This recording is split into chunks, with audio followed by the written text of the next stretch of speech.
اعوذ باللہ السمیع العلیم من الشیطان الرجیم بسم اللہ الرحمن الرحیم ربی ادخلنی مدخلا صدق واخرجنی مخرجا صدق وجعلنی من لدنک سلطانا نصیرا سبحان ربک رب العزۃ عما یصفون والسلام علی المرسلین والحمد للہ رب العالمین۔ السلام علیکم خواتین و حضرات، آج ایک خاص موضوع پہ جو کہ مسلم کونسل آف ویلز اور مسلم ڈاکٹرز کمری نے ہمارے لیے اس ویبینار کا اہتمام کیا ہے، میں آپ سب لوگوں کو اپنی طرف سے اور اپنے سارے پینل ممبرز کی طرف سے خوش آمدید کہتا ہوں۔ میرا نام اکمل حنوک ہے اور میں صدقات کمیونٹی فائنانس کا چیف ایگزیکٹو ہوں۔ ہم لوگ ایک سود سے پاک فائنینسنگ کے لیے کوشاں ہیں، اور آپ کے جو بزنسز ہیں اگر ان میں آپ کو فائنانس کی ضرورت ہے تو ضرور ہم سے رابطہ کیجیے۔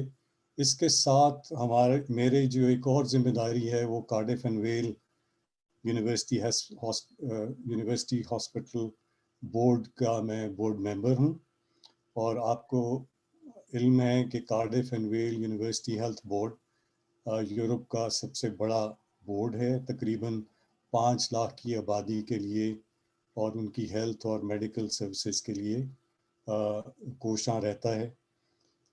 ہم بڑے مشکور ہیں ہمارے NHS ڈاکٹرز کے لیے جنہوں نے بہت محنت کی اس سارے کرونا کے ٹائم میں، کوئی تقریباً 12 مہینے سے زیادہ ہو گئے ہیں، اور انہی ڈاکٹرز میں ہمارے یہ ینگ ڈاکٹرز جو ہیں یہ ہمارے لیے باعث فخر ہیں کہ انہوں نے انتھک محنت کی، اور انہی کی کوششوں سے آج یہ ویبینار آپ کے لیے ہم نے اہتمام کیا ہے اس کا۔ اور یہ صرف اس لیے کیونکہ بہت سے لوگ انگریزی کو شاید اس بہتر طریقے سے نہ سمجھ سکے ہوں، اور ہم نے اس لیے اس کو بہتر سمجھا کہ اردو زبان میں، اپنی زبان میں، یا جن لوگوں کو آسانی ہو ان تک ہم اپنا یہ سارا پیغام پہنچائیں۔ اور اس کے علاوہ سب سے امپورٹنٹ یا سب سے اہم نقطہ جو ہمارے نزدیک آج ہے وہ یہ ہے کہ آپ کے جو بہت سے سوالات ہیں، جو بہت سی چیزیں آپ کے ذہن میں ہیں، ان کو ہم آپ کی جو زیادہ تر آج کل سوشل میڈیا میں اور باقی ساری جگہوں پہ بہت ساری چیزیں جو ایکسپلین نہیں ہو سکتی یا ان کو آپ سمجھ نہیں پاتے، آج ان کو ہم اس سیمینار میں یا ویبینار میں رکھیں گے، اور آپ سے امید کرتے ہیں کہ آپ کو یہ ہماری کاوش پسند آئے گی۔ ایک دو چیزیں بڑی ضروری میں آپ سے ذکر کرنا چاہتا ہوں، خاص طور پر ایک دو گزارشات ہیں۔ پہلی گزارش یہ کہ آپ اپنا مائکرو فون پلیز بند رکھیں تاکہ وہ ہماری اس ساری ٹرانسمیشن میں خلل نہ پڑے۔ دوسرا جو سب سے ضروری چیز آپ سے گوش گزار کرنی ہے وہ یہ ہے کہ آپ چیٹ باکس جو زوم کے رائٹ ہینڈ سائڈ پہ آپ کی دائیں ہاتھ پہ اسکرین پہ چیٹ باکس میں آپ اپنے سوالات بھیجیے گا۔ ہمارے ماڈریٹنگ ٹیم جس میں ڈاکٹر بنار اور ڈاکٹر اماد ہیں، وہ آپ کے کویسچنز یا سوالات دیکھیں گے اور وہ پھر مجھ تک پہنچائیں گے، جو میں اپنے معزز پینل سے ان کے بہترین جواب لوں گا۔ ایک آخری گزارش اپنے پینل ممبران سے بھی ہے کہ آپ، کیونکہ وقت کم ہے اور ہم زیادہ سے زیادہ سوالات لینا چاہ رہے ہیں، تو اس لیے کوشش کیجیے گا کہ مختصر لیکن جامع اور مدلل جواب دیں، لیکن کوشش کی جائے کہ زیادہ سے زیادہ ہم جواب دے سکیں۔ تو اس ویبینار کا آغاز کرنے سے پہلے خواتین و حضرات میں چاہوں گا کہ آپ ہمارے پینل ممبرز سے ان کا تعارف میں آپ کو کروانا چاہ رہا ہوں، اور میں کوشش کروں گا کہ اس پینل انٹروڈکشن کے بعد ہم لوگ ڈاکٹر عامر سے ان کی پریزنٹیشن سنیں اور دیکھیں، اور اس کے بعد سوال و جواب کا ایک باقاعدہ سلسلہ ہم لوگ شروع کر سکیں گے. تو اس سے پہلے کہ ہم باقاعدہ طور پر آغاز کریں، میں اپنے پینل ممبرز سے گزارش کروں گا کہ وہ اپنا انٹروڈکشن ہمارے سب سامعین اور جو ویبینار میں شرکت کر رہے ہیں ان سے اپنا تعارف کروائیے گا. شکریہ. تو ڈاکٹر ہمارا، ہم آپ سے شروع کرتے ہیں. آپ ذرا اپنا تعارف کروائیے اور پھر اسی طرح اسکرین کے باقی لوگ بھی ہمارے ساتھ ہوں. السلام علیکم ورحمۃ اللہ وبرکاتہ. بہت بہت شکریہ انٹرنیشنل. میرا نام ڈاکٹر امارہ نسیم ہے. میں کارڈف کے اندر ایک جنرل فزیشین، میں پاکستان سے ہوں. میں نے اپنی جو میڈیسن کی بیسک تعلیم ہے وہ پاکستان سے کمپلیٹ کی. اس کے بعد جو میں نے ٹریننگ ہے وہ یو کے میں حاصل کی اور کچھ عرصے سے میں کارڈف کے اندر جنرل فزیشین کام کر رہی ہوں. السلام علیکم جی، میرا نام ڈاکٹر عامر گھانگرو ہے. میں کارڈف میں جی پی یا فیملی ڈاکٹر کی حیثیت سے کام کرتا ہوں اور میرا اسپیشل انٹرسٹ ڈائبٹیز میں ہے. السلام علیکم جی، میرا نام سجاد ہے. میں ہوں اوریجنلی پشاور سے. میں یو کے میں کام کر رہا ہوں پچھلے کوئی 18-19 سال تو ہو گئے ہیں. میں اس وقت کمٹاف ہیلتھ بورڈ کے لیے کام کرتا ہوں اور ساتھ میں کارڈف کے لیے ایمرجنسی سروسز، مطلب جو آؤٹ آف آورز ہیں، ان کے لیے بھی کام کرتا ہوں. السلام علیکم ورحمۃ اللہ وبرکاتہ. میرا نام مفتی بلال ہے اور میں مسجد ابو بکر گرینج ٹاؤن کا امام ہوں. بہت شکریہ ڈاکٹر عامر، ڈاکٹر امارہ، ڈاکٹر سجاد اور جناب مفتی بلال سعید صاحب. آپ لوگوں کا بہت شکریہ. اور اب ہم باقاعدہ آغاز کرتے ہیں اپنی پریزنٹیشن سے. میرا خیال ڈاکٹر عامر آپ پریزنٹیشن بھی دیجیے اور جو آپ کا پیغام ہے وہ بھی دیجیے گا پلیز. ایک منٹ میں اپنی سلائیڈ شیئر کرتا ہوں. آج کا جو ویبینار ہے اس کا جو ٹاپک ہے وہ کووڈ-19 افواہیں اور حقائق.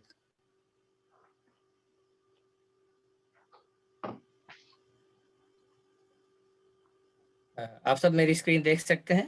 سلائیڈز نظر آ رہی ہیں آپ کو؟ جی.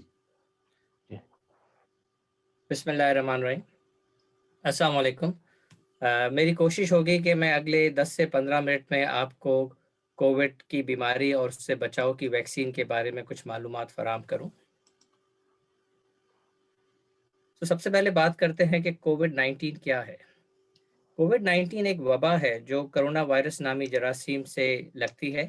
یہ وائرس سارس کوف 2 کے نام سے بھی جانا جاتا ہے. اس بیماری کی علامات میں بخار، کھانسی، سونگھنے کی صلاحیت یا منہ کے ذائقے کا متاثر ہونا، پیٹ کی خرابی یا دست ہونا شامل ہیں. اس کے علاوہ جسم میں درد، تھکن، سر درد جیسے علامات بھی ہو سکتے ہیں.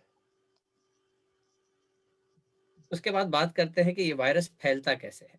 جب ہم کھانستے ہیں تو ہمارے منہ اور ناک سے تھوک اور پانی کے قطرے ہوا میں پھیل جاتے ہیں اور یہی قطرے ہماری روزمرہ کی اشیاء پر جمع ہو جاتے ہیں. ان قطروں کو انگریزی میں ڈراپلیٹ کہا جاتا ہے. کووڈ وائرس انہی قطروں کی وجہ سے پھیلتا ہے.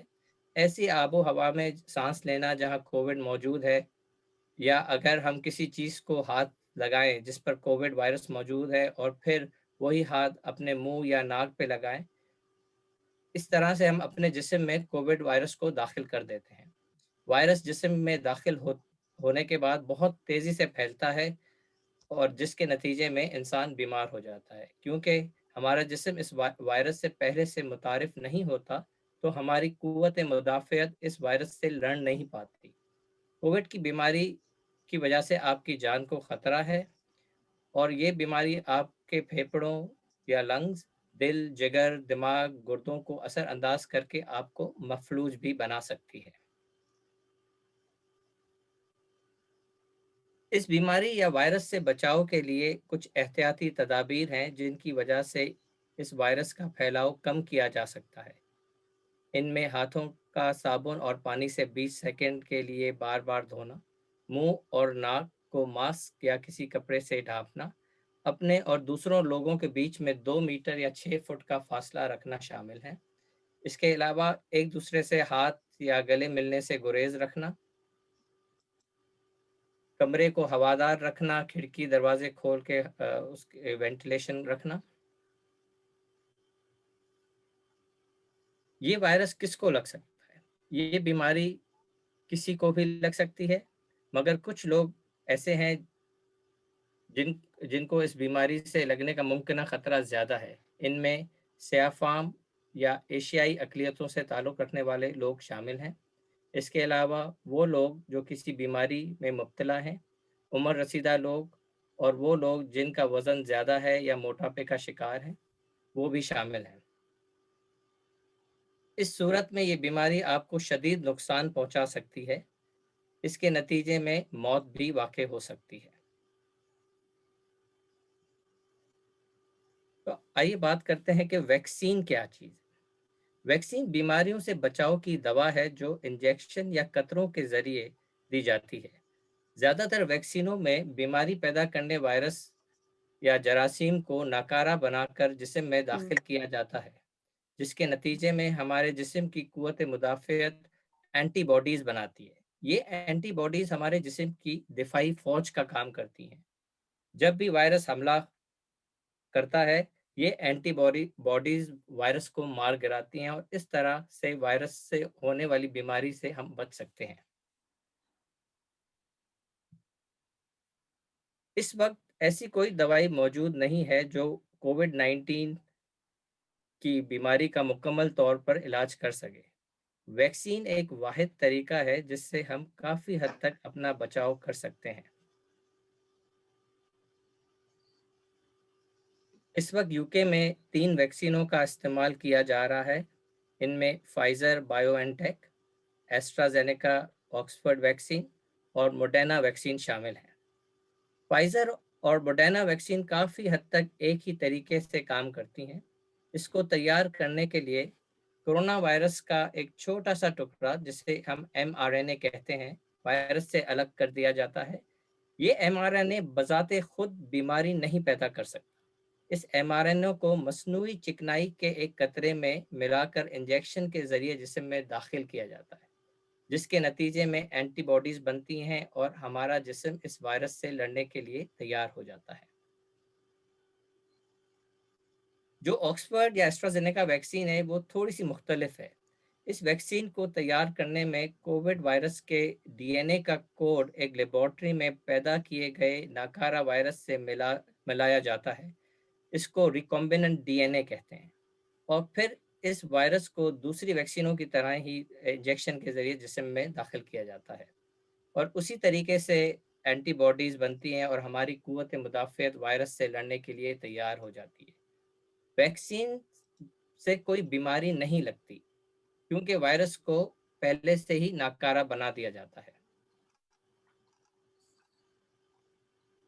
اس سلائیڈ پہ آپ دیکھ سکتے ہیں کہ جو سائنسدان ہیں جنہوں نے یہ ویکسین ایجاد کی، ان میں سے 2 سائنسدان جنہوں نے فائزر بائیو این ٹیک ویکسین ایجاد کی، وہ ترکی سے تعلق رکھتے ہیں اور مسلمان ہیں۔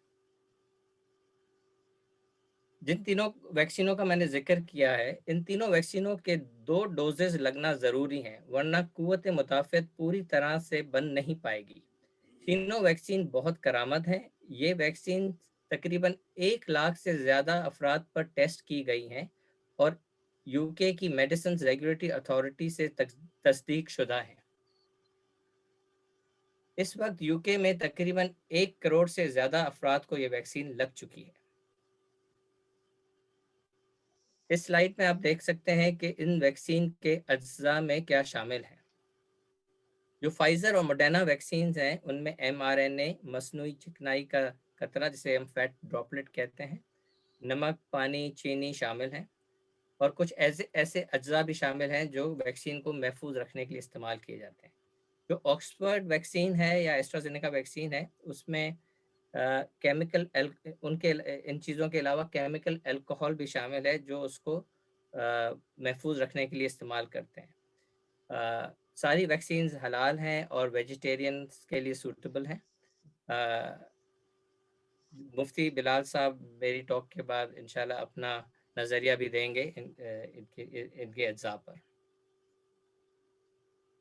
ان کے سائیڈ افیکٹس یا منفی اثرات میں انجیکشن کی وجہ سے جو بازو میں درد ہونا شامل ہے، بخار یا جسم میں حرارت کا ہونا، جسم یا سر میں درد ہونا، تھکن محسوس ہونا یا متلی کی کیفیت ہونا شامل ہے۔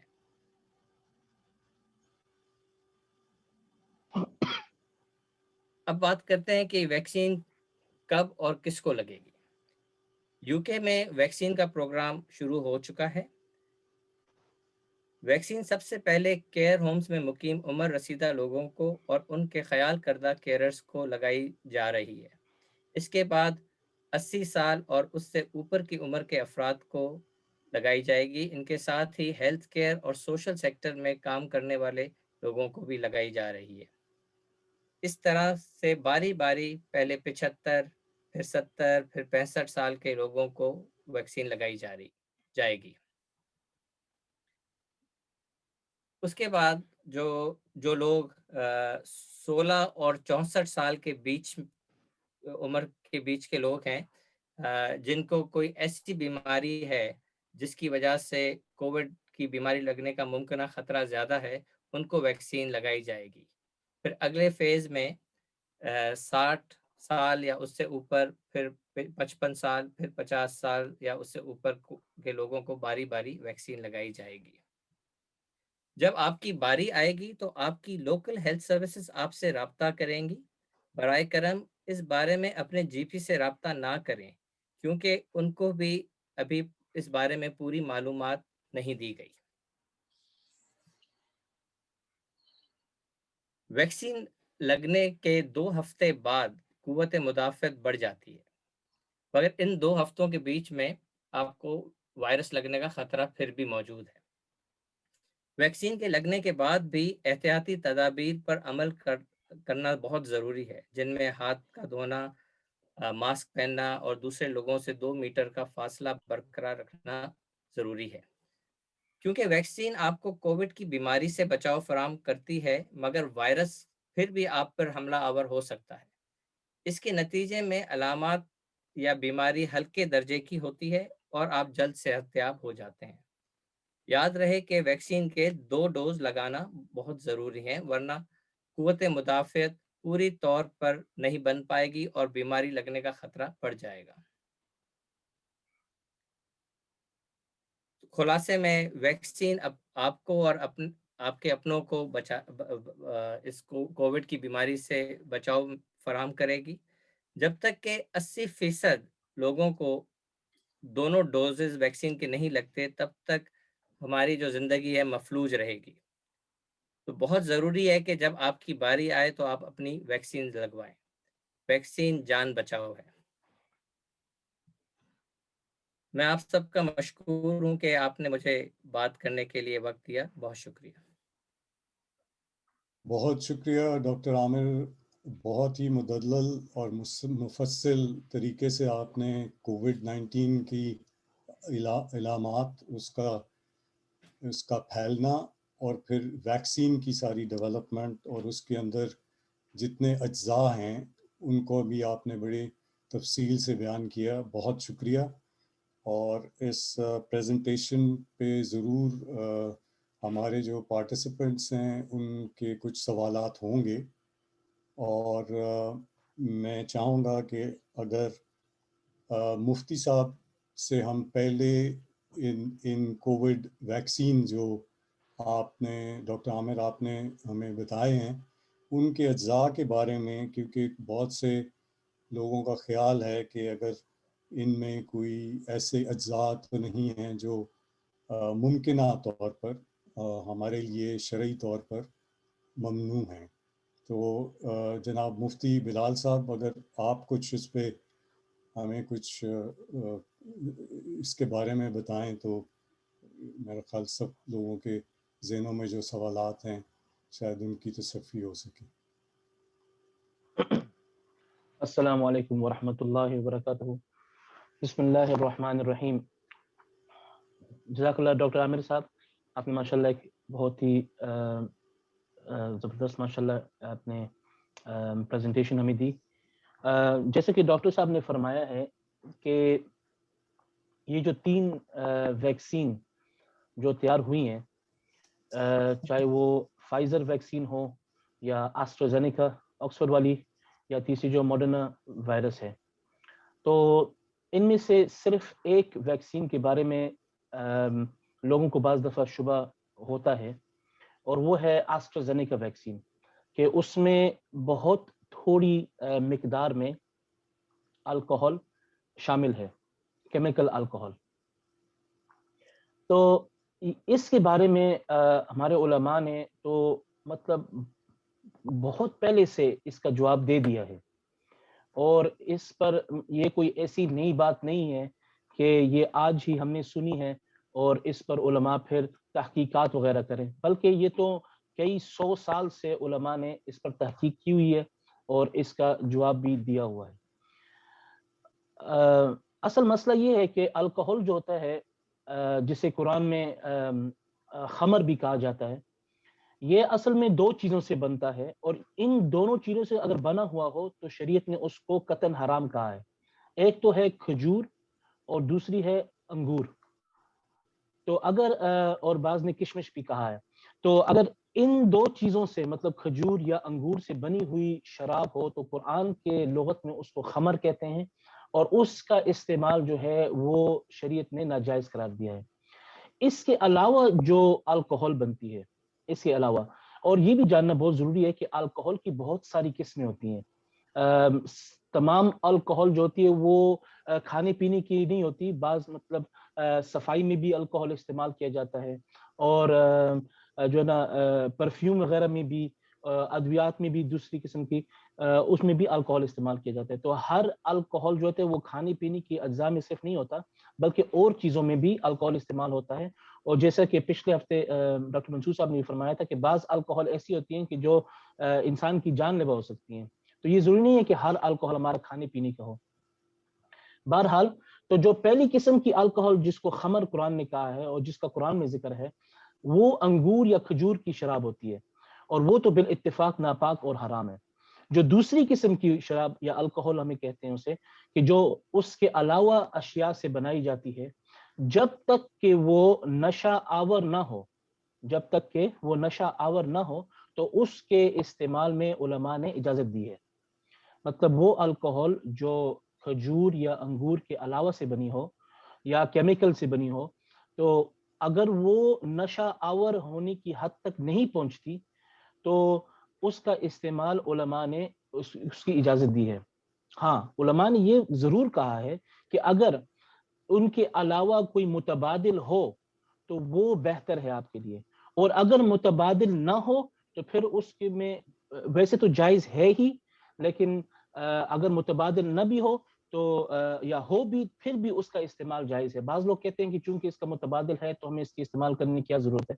تو ٹھیک ہے، اگر مطلب اس کا متبادل بالکل عام ہے اور ہر کسی کو دیا جا سکتا ہے تو پھر تو ٹھیک ہے، لیکن اگر ایسا نہیں ہے، اور ہماری صورت میں میرا خیال ہے ایسا نہیں ہے، ڈاکٹر صاحب اس میں بتائیں گے کہ مطلب جو ویکسین ان کے پاس موجود ہوں گی وہی وہ ویکسین وہ لگائیں گے، تو متبادل ہوں یا نہ ہوں، دونوں صورتوں میں جو الکحل استعمال ہوتی ہے آسٹرازینیکا ویکسین میں، وہ اتنی کم مقدار میں ہے کہ اس سے نشہ ہونے کا کوئی امکان ہی نہیں ہے، لہٰذا اس کا استعمال بھی جائز ہے۔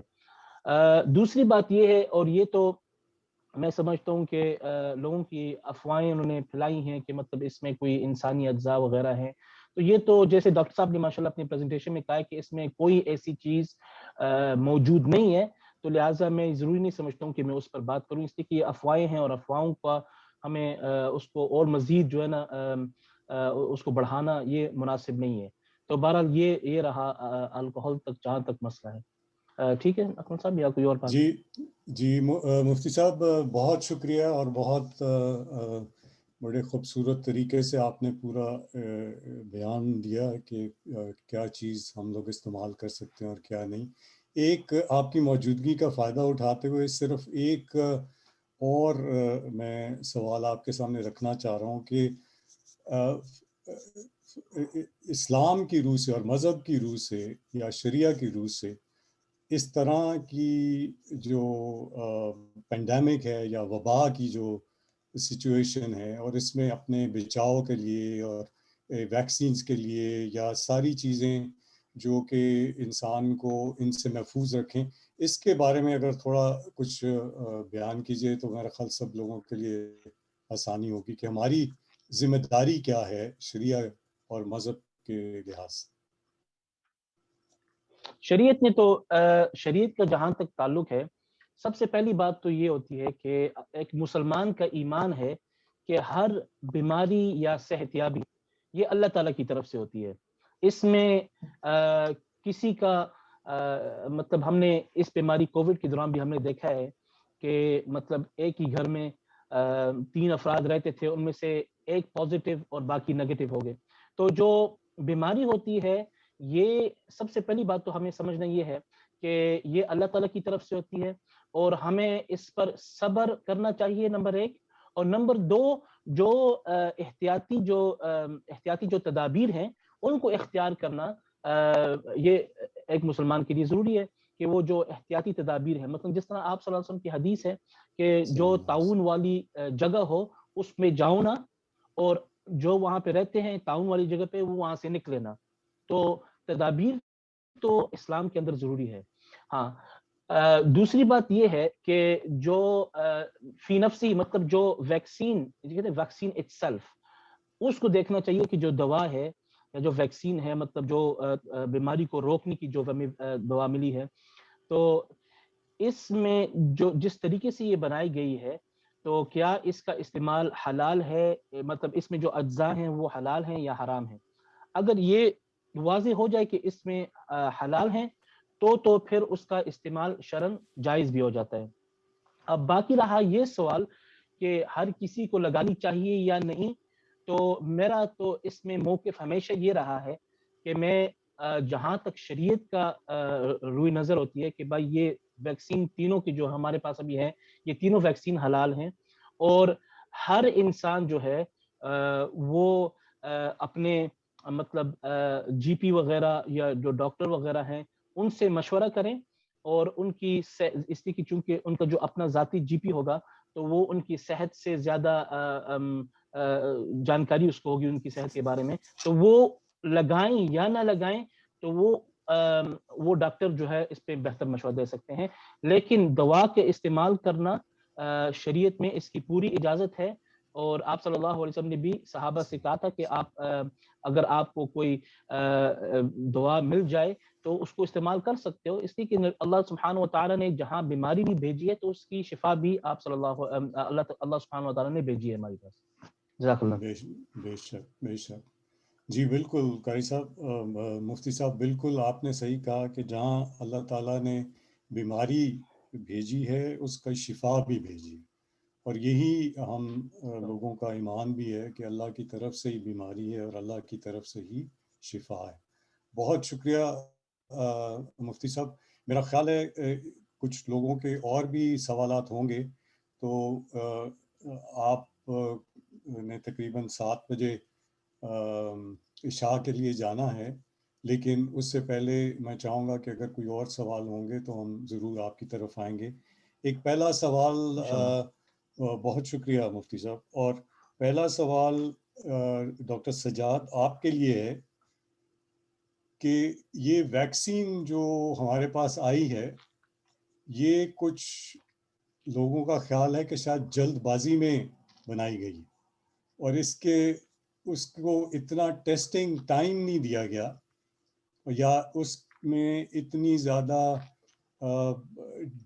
بڑی ڈیٹیل میں اس کی ٹیسٹنگ نہیں ہوئی. تو اگر اس کے بارے میں کچھ آپ فرما دیجئے کہ یہ لوگوں کا خیال یہ درست ہے یا نہیں درست ہے، یا اگر نہیں ہے تو کیوں نہیں ہے؟ دیکھیے جی، جہاں تک میرا خیال ہے اس میں 2 باتیں آتی ہیں. ایک تو ہم کہتے ہیں جلد بازی، دوسرا ہم کہتے ہیں جو غیر ضروری کام ہوتے ہیں ان کو روک دینا. جب اس طرح کی وبا دنیا میں آتی ہے تو آپ ریسرچ جو کر رہے ہوتے ہیں، آپ باقی چیزوں پہ بھی کر رہے ہوتے ہیں. آپ کے لیبارٹری میں جو سٹاف ہوتا ہے وہ ایک وائرس پہ کام نہیں کر رہا ہوتا، وہ کافی چیزوں کو کور کر رہے ہوتے ہیں. تو اگر اس طرح کی وبا پھیل رہی ہو اور آپ اسی طرح سے چل رہے ہوں تو ظاہری بات ہے ٹائم تو لگے گا. لیکن اگر آپ اپنے سارے سٹاف کو ڈائیورٹ کر کے ایک پرائرٹی پہ لگا دیں کہ یہ زیادہ ضروری ہے اس موقف پہ،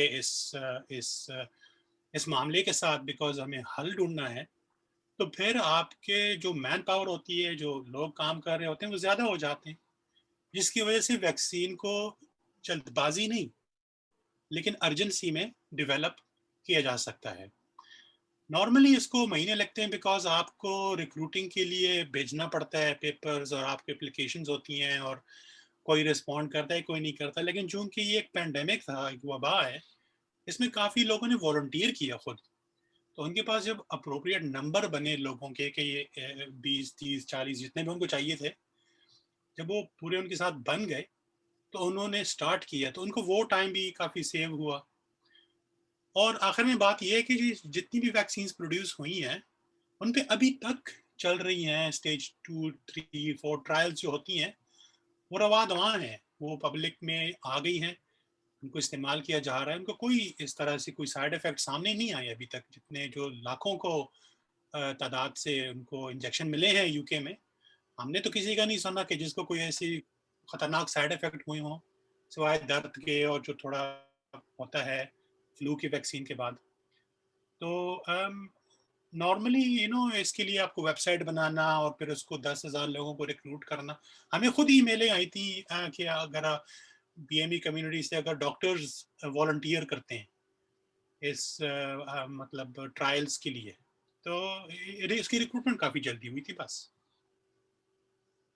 بہت شکریہ ڈاکٹر سجاد صاحب. آپ کے جواب سے میں یہ سمجھاؤں کہ جتنے بھی اس کے اندر رکاوٹیں تھیں، مشکلیں تھیں، ریکروٹمنٹ تھی، فائنانس تھی، ٹیسٹنگ تھی، لیبارٹریز کا ہونا، وہ ساری چیزیں بڑی کوشش سے ان سب رکاوٹوں کو دور کر کے صرف اسی پہ فوکس کیا گیا.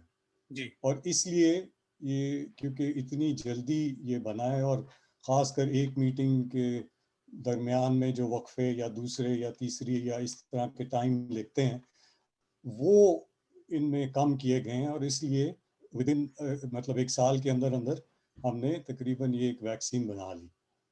جی بہت شکریہ، بہت شکریہ. ڈاکٹر مارا، آپ کے لیے ایک سوال ہے کہ آج کل ہم لوگ بہت سن رہے ہیں میڈیا میں ویریئنٹس کا، کہ کرونا نے اپنی شکل بدل لی، اور کچھ نہ کچھ برازیل کا، کچھ ساؤتھ افریقہ کا، کچھ اس طرح کے ممالک سے جو ویریئنٹ ہے یہ زیادہ خطرناک ہے بنسبت جو پہلا ہمارا کووڈ-19 جو پچھلے سال سے جس پہ کام ہو رہا تھا. تو اگر آپ یہ تھوڑا اس پہ ہمارا کچھ نالج جو ہے ذرا تھوڑا علم وسیع کیجیے گا کہ یہ جو نئے ویکسین ہیں ابھی، یہ ان سٹرینز جو نئے ہیں ان کے اوپر بھی اتنا افیکٹو ہے یا ابھی اس پہ کچھ کام باقی ہے؟ اللہ الرحمن الرحیم. بہت بہت شکریہ. یہ بہت اچھا سوال ہے اور کافی ویلڈ سوال ہے، کیونکہ آج کل اس کے بارے میں میڈیا کے اندر بھی بہت زیادہ معلومات دی جا رہی ہیں. سب سے پہلی بات یہ ہے کہ ویریئنٹس کا ہونا کوئی انہونی بات نہیں ہے. ویریئنٹس کا مطلب کیا ہے کہ وائرس کی جو ویکسین ہے وائرس کا جو اسٹرکچر ہے اس کے اندر چینجز آ جاتی ہیں. وائرس بائی اٹ سیلف جو ہے یہ بڑی کلیور چیز ہوتی ہے. جب بھی ہمیں وائرس کو اس طرح چینج کرے کہ ہمارے اندر زیادہ سے زیادہ انفیکشن پیدا کر سکے اور پھر یہ زیادہ سے زیادہ پھیل سکے. تو کرونا وائرس کے اندر بھی ویریئنٹس یا چینجز کا یہ کوئی نہیں پتا ہے کہ وائرس یہ کرتے رہتے ہیں. جو کرونا وائرس کے اندر چینجز آئی ہیں اس کے اوپر جو سائنٹسٹ ہیں، سائنسدان ہیں، ابھی تک ریسرچ کر رہے ہیں. ان ویریئنٹس کی وجہ سے یہ وائرس ہماری صحت کے لیے کس قدر زیادہ مضر ثابت ہوگا یا ہو رہا ہے، اس کے بارے میں ابھی ہمیں زیادہ معلومات نہیں ہیں. لیکن ایک چیز تو بالکل کنفرم ہے کہ ان ویریئنٹس یا ان چینجز کی وجہ سے یہ وائرس بہت زیادہ کنٹیجیس ہو گیا ہے، جس کا یہ مطلب ہے کہ یہ وائرس بہت تیزی سے پھیل رہا ہے اور ایک شخص سے دوسرے شخص کو لگ سکتا ہے. اس چیز کا آپ اندازہ اس بات سے لگا لیں کہ جب پینڈیمک شروع ہوا تھا اور جب وائرس آیا تھا تو انسان اس وائرس سے انفیکشن اس کو ہوتی تھی تو وہ ہیلدی شخص کے پاس اگر 15 منٹ کے لیے بھی بیٹھتا تھا تو وہ اس وائرس کو کیچ کر لیتا تھا.